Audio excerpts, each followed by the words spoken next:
Hey guys, it's Vikram from gadget home और आज मैं करने वाला हूं अनबॉक्सिंग वीवो के Z1 Pro की। So without any further delay let's get started.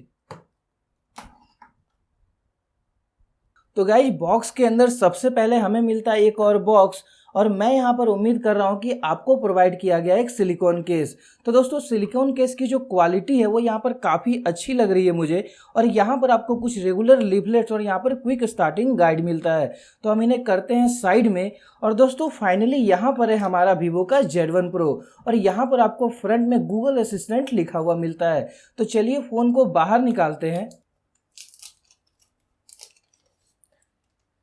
Guys, यहाँ पर फ़ोन देखने में काफ़ी कमाल का लग रहा है और बैक में जो आपको ग्रेडियंट फिनिश मिलती है वो बहुत ही ज़्यादा अच्छी लग रही है मुझे। तो चलिए फ़ोन को पावर ऑन करते हैं और देखते हैं कि बॉक्स में हमें और क्या कंटेंट्स मिलते हैं। तो गाइज, यहाँ पर हमें एक और कवर मिलता है जिसके पीछे में आपको सिम इजेक्टर टूल मिलता है। यहाँ पर आपको माइक्रो USB पोर्ट दिया गया है। मैं यहाँ पर पर्सनली काफ़ी ज़्यादा खुश हो जाता अगर आपको USB-C टाइप प्रोवाइड कराया जाता है। और दोस्तों, इसके अलावा यहाँ पर आपको 18 वाट का फास्ट चार्जर मिल जाता है। इसके साथ ही आपको यहाँ पर ईयरफोन्स भी प्रोवाइड करवाए गए हैं जो कि काफ़ी ज़्यादा अच्छी बात है। तो चलिए हम इन सब चीज़ों को करते हैं साइड में और देखते हैं कि हमारा फ़ोन कैसा है। तो दोस्तों, फाइनली हमारा फ़ोन यहाँ पर बूटअप हो चुका है। और अगर मैं बात करूँ फिजिकल ओवरव्यू की, तो राइट की साइड में आपको मिलता है वॉल्यूम रॉकर और साथ में पावर बटन।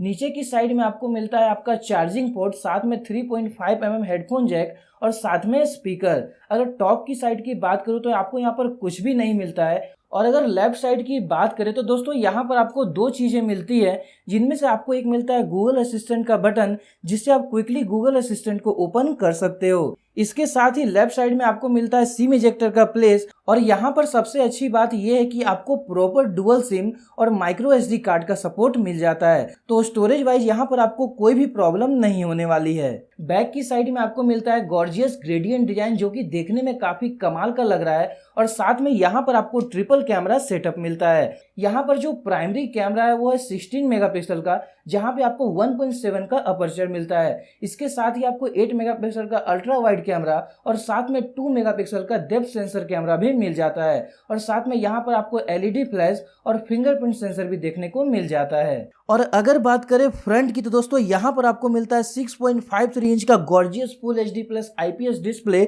जो कि देखने में काफी कमाल का लग रहा है।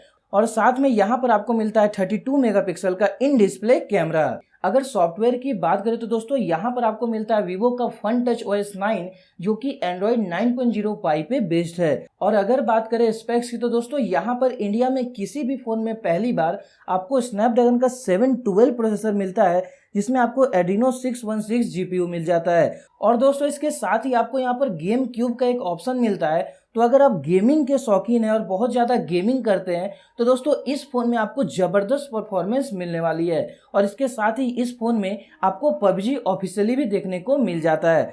अगर बात करें सॉफ्टवेयर इंटरफेस की तो दोस्तों, यहाँ पर बहुत ही ज़्यादा क्लीन इंटरफेस देखने को मिलता है। यहाँ पर आपको ज़्यादा ब्लॉटवेयर ऐप्स देखने को नहीं मिलते हैं। सिंपल गूगल के कुछ ऐप्स मिलते हैं और साथ में वीवो को भी कुछ ऐप्स देखने को मिल जाते हैं। चलिए ओपन करते हैं कैमरा को जो कि इस फोन का मेन हाईलाइट है। और यहाँ पर जो इंटरफेस है वो बहुत ही ज़्यादा क्लीन लग रहा है। मैं यहाँ पर एक ऑब्जेक्ट रखता हूँ और उसकी फ़ोटो लेने की कोशिश करता हूँ।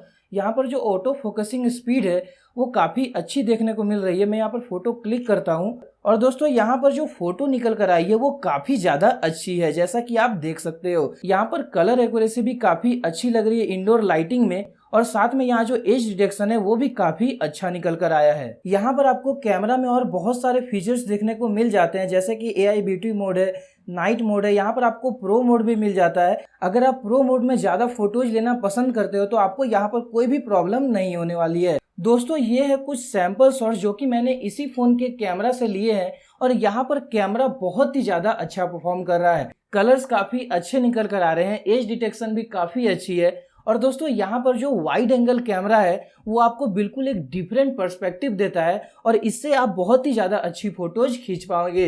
और इसके साथ ही अगर मैं बात करूँ सेल्फी डिपार्टमेंट की तो दोस्तों, सेल्फी डिपार्टमेंट में तो ये कैमरा कमाल का निकल कर आता है। तो गाइज, फाइनली अगर मैं बात करूँ क्विक वर्डिक्ट की तो ये फ़ोन मुझे काफ़ी ज़्यादा अच्छा लग रहा है। यहाँ पर आपको काफ़ी अच्छा प्रोसेसर मिल जाता है, डिस्प्ले यहाँ पर काफ़ी अच्छा है, फ़ोन का डिज़ाइन काफ़ी अच्छा और हाथ में काफ़ी प्रीमियम भी लगता है। तो ये फ़ोन एक कंप्लीट पैकेज की तरह ही लगता है। आप बताइए कि आपके ओपिनियन क्या है इस फ़ोन के बारे में। सो गाइस दैट्स इट, ये थी हमारी आज की वीडियो। अगर आपको वीडियो अच्छी लगी है तो वीडियो को लाइक कीजिए। अगर आपको इस फ़ोन का रिव्यू देखना है तो मुझे कमेंट में ज़रूर बताइए। और अगर आपको ऐसे ही और वीडियोज़ देखने हैं तो गाइस चैनल को सब्सक्राइब कीजिए और दोस्तों के साथ वीडियो को शेयर कीजिए। मैं मिलता हूँ आपको ऐसे ही किसी अगले वीडियो में। जय हिंद, वंदे मातरम, कीप स्माइलिंग।